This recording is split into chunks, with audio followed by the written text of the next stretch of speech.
Hello बच्चों, welcome to GRD classes. तो आज के इस लेक्चर में हम स्टार्ट करेंगे दैट इज़ चैप्टर नंबर 7 का topic root mean square value of current और you can say effective value of current over a full cycle. तो स्टार्ट करने से पहले आपको पता होना चाहिए कि आपके पास एक रजिस्टर है which is connected by N AC supply. तो अगर आपको यहाँ तक क्लियर है तो यहाँ से कुछ अमाउंट का करंट पास होगा तो ये रजिस्टर के थ्रू हीट जनरेट होगी।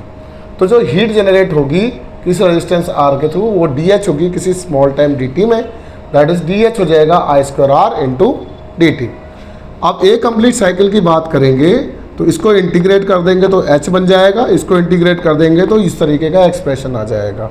और टाइम पीरियड लगा देंगे, लिमिट्स लगा देंगे 0 से लेकर टी तक। अगर मान लिया जाए I E double F dot that is effective value of current किसी फुल टाइम टी के लिए बोला गया है, देन हीट जो हो जाएगा H बन जाएगा, वो हो जाएगा I effective square into R T बन जाएगा क्योंकि फुल टाइम T है। ये मेरे पास इक्वेशन नंबर 2 हो जाएगी। इन दोनों H को मैं इक्वेट कर देता हूँ। तो using equation number 1 and 2 we have that is I effective square R T equals to integration 0 से T I square R D T. बच्चों यहाँ से आर कैंसिल आउट हो जाएगा और आई इफेक्टिव की जो वैल्यू आएगी वो अंडर द रूट ऑफ हो जाएगा क्योंकि टी उतर के नीचे आ जाएगा, dot I square D T बन जाएगा। एंड आई स्क्वायर जो है वो यहाँ से पुट करेंगे आई नॉट साइन ओमेगा टी। तो इसी चीज़ को मैं अभी अगले एक्सप्रेशन में लिखूँगा। उसके लिए इससे पहले मैं इसको लिख देता हूँ इक्वेशन नंबर 3। तो सबसे पहले मैं क्या करना चाहूँगा कि मैं इतने पार्ट को इंटीग्रेट कर लूँ 0 से t, क्योंकि यहाँ पर इंटीग्रेशन का निशान है। तो यूजिंग इक्वेशन नंबर 3 मैंने सिर्फ इतने पार्ट को इंटीग्रेट कर रहा हूँ। किस चीज़ को? 0 से t I square D T, है ना, इतना पार्ट। जब मैं इतने सारे एक्सप्रेशन की वैल्यू निकाल लूँगा तो यहाँ पर पुट करके इफेक्टिव वैल्यू आ जाएगी। तो मैंने क्या करा, इसी के अंदर इस अमाउंट को पुट कर दिया 0 से t आई नॉट का square sine square omega T D T. ठीक है बच्चों, अब आई नॉट का स्क्वायर आप बाहर ले लेंगे इंटीग्रेशन से। अब साइन स्क्वायर ओमेगा टी का जो इंटीग्रेशन होता है यह कैसे, sine square theta 1 minus cos of 2 theta that is cos 2 omega T divided by 2 हो जाएगा। ठीक है, अब आपने क्या करा, इसको आपको क्या करना है, इंटीग्रेट करना है 0 से लेकर t, ये dt है। अब आप इस वाले 2 को उठा के बाहर निकाल लो तो you can right I not का स्क्वायर और इस तरीके से ब्रैकेट बना के पहले dt का इंटीग्रेशन होगा 0 से t, फिर माइनस का साइन है क्योंकि ये वाला 2 मैं बाहर निकाल के ले आया हूँ। और यू कैन राइट 0 से t cos of 2 omega t dt।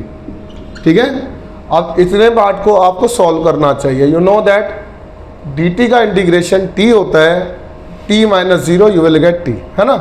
तो जिनकी इंटीग्रेशन पार्ट स्ट्रॉन्ग है तो उनसे रिक्वेस्ट है तो आप अपने हिसाब से करिए और आंसर को फाइंड आउट करिए। तो ये इसका इंटीग्रेशन t बन जाएगा, लिमिट्स लगा देंगे 0 से t, इसका इंटीग्रेशन बन जाएगा sine of 2 omega T divided by 2 और यहाँ पर लिमिट लगा देंगे 0 से t।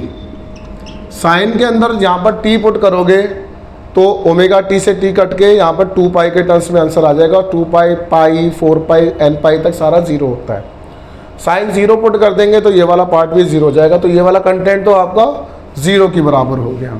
अगर ये वाला चीज़ आपकी 0 बन जाएगी तो आपके पास बचा है आई नॉट स्क्वायर बाय 2, ये हो जाएगा t minus of 0, you will get I naught square t divided by 2 which is equation number 4।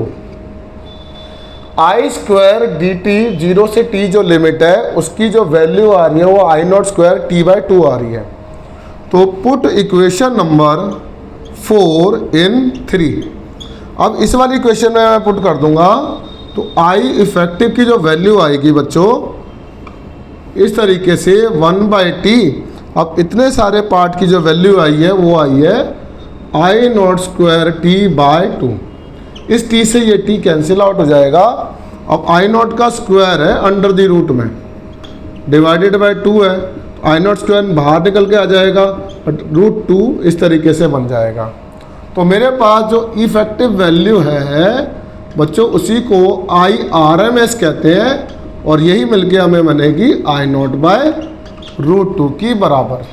तो IRMS की जो वैल्यू आ रही है बच्चों वो आई नॉट बाय रूट 2 आ रही है। रिक्वेस्ट करके जाइएगा, इसमें न्यूमेरिकल हर साल पूछा जाता है। तो ऐसे ही सिमिलरली हमारे पास ERMS भी निकाल सकते हैं हम, वो आ जाएगा बच्चों E not by root 2, E not by root 2। अब इसके बाद हमारे पास एक नई एक्सप्रेशन बन जाएंगे, जैसा कि लास्ट लेक्चर में भी था। अगर I equals to I not sine of omega T है, अब इस आई नॉट की जगह रूट 2 IRMS भी लिखा जा सकता है। Root 2 IRMS sine of omega की जगह 2 pi frequency T. Similarly E equals to E naught sine omega T होता है, तो यहाँ पर ये बन जाएगा root 2 ERMS sine of 2 pi frequency T. तो ये थे एक्सप्रेशन जो आपके अभी न्यूमेरिकल में यूज़ होंगे। आई रिक्वेस्ट इतना कंटेंट आपको ढंग से प्रिपेयर करना है, लिख लिख के प्रैक्टिस करिए, रिटन प्रैक्टिस ज़्यादा से ज़्यादा करिए। इसके हिसाब से ही तभी इतनी बड़ी बड़ी डेरिवेशंस आपको याद हो पाएंगी और न्यूमेरिकल लग पाएंगे। Thank you very much.